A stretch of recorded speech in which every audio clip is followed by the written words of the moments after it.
Shri Arun Singh ji. Manipur GST amendment bill 2025 के संदर्भ में बोलने के लिए खड़ा हूं। सर, यह बिल के माध्यम से बहुत सारी जो इरेगुलरिटी है, कठिनाइयां हैं, वह दूर होगी। जहां प्लांट एंड मशीनरी, जो पहले प्लांट और मशीनरी था, उसका डेफिनेशन बदला गया है। उसी के साथ साथ ऐसे प्रोविजन जिसके माध्यम से निगरानी, ट्रैक एंड ट्रेस प्रणाली, इसको भी लागू करके यह एक अच्छी डिजिटल प्रणाली होगी।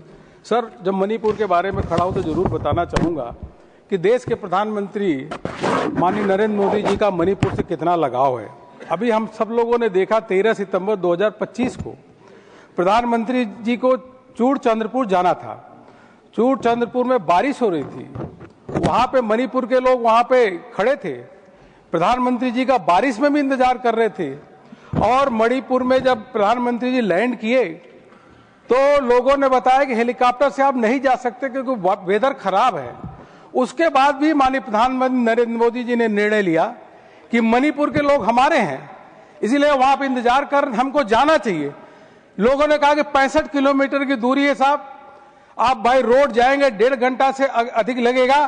प्रधानमंत्री जी ने कहा 1.5 घंटा नहीं 3 घंटा लगे तो भी चंद्रचूड़पुर जाऊंगा और लोगों से मिलूंगा और बात करके आऊंगा। प्रधानमंत्री जी वहां गए और जाने के बाद उन्होंने 8,500 करोड़ रुपए की परियोजनाओं का उन्होंने शिलान्यास किया और उद्घाटन किया।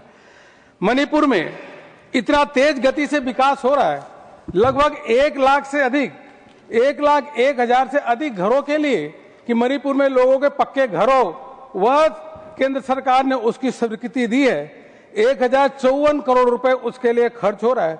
जल जीवन मिशन के माध्यम से जब कांग्रेस की सरकार थी तो केवल 5.7% ही घरों में पानी पहुंचा था, लेकिन प्रधानमंत्री मोदी जी के नेतृत्व में आज 80% घरों में नल से जल मणिपुर के घरों में पहुंच चुका है। इसी प्रकार से चाहे खेल हो, कला हो, संस्कृति हो, उसके लिए 507 करोड़ रुपए देने का कोई काम किया है तो हमारी सरकार ने दिया है। मणिपुर के लिए चौमुखी विकास हो और वहां पे शांति व्यवस्था रहे, केंद्र सरकार ने, प्रधानमंत्री मोदी जी ने, और यहाँ वित्त मंत्री जी बैठी हुई हैं, पूरा केंद्र का खजाना खोल दिया है कि मणिपुर के एक लोगों को जिनका घर का नुकसान हुआ, अगर पक्के हैं तो 10 लाख रुपए देंगे, कच्चे होंगे तो उनको 5 लाख रुपए देंगे। मणिपुर के भाई बहन हमारे हैं, जितना भी पैसा लगेगा केंद्र सरकार उनको दे रही है।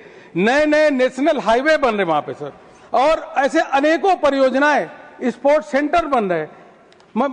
सर, मैं एक चीज जरूर कहना चाहूंगा, जब इतिहास के पन्नों में स्वर्णिम अक्षरों से लिखा जाएगा, दो तारीख हमेशा ध्यान रहेगी। एक तो 1 जुलाई 2017 और दूसरा 22 सितंबर 2025। 1 जुलाई 2017 इसलिए ध्यान रहेगा कि देश में 17 प्रकार के अलग टैक्स थे, 13 सेस थे, अनेकों octroi tax, VAT, entry tax, अनेकों टैक्स थे। ये हमारी सरकार, मोदी जी की सरकार है, सारे टैक्सों को खत्म करके 1 जुलाई 2017 से एक देश में एक कानून जीएसटी ले आने का काम किया।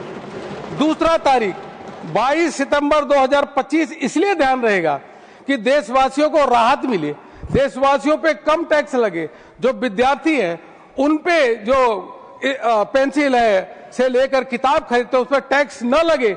यह केंद्र सरकार मोदी जी ने निर्णय लिया कि जीएसटी के दर को कम करेंगे। सभी वस्तुओं में, चाहे टूथब्रश हो, चाहे टूथपेस्ट हो, चाहे ऑयल हो, चाहे बैटरी हो, चाहे किताब हो, चाहे कॉपी हो, हर वस्तुओं में टैक्स कम करने का काम किया। और केंद्र सरकार ने 48,000 करोड़ रुपए अपने खजाने को एक तरीके से माफ किया और प्रत्येक देशवासियों को उसका राहत देने का काम किया। सर, बोलने का तो समय बहुत है, मन करता है, लेकिन अब 1 मिनट एक्स्ट्रा हो गया, इसलिए मैं आपके घंटी का इंतजार नहीं करूंगा, अपनी बात रखकर समाप्त करूंगा।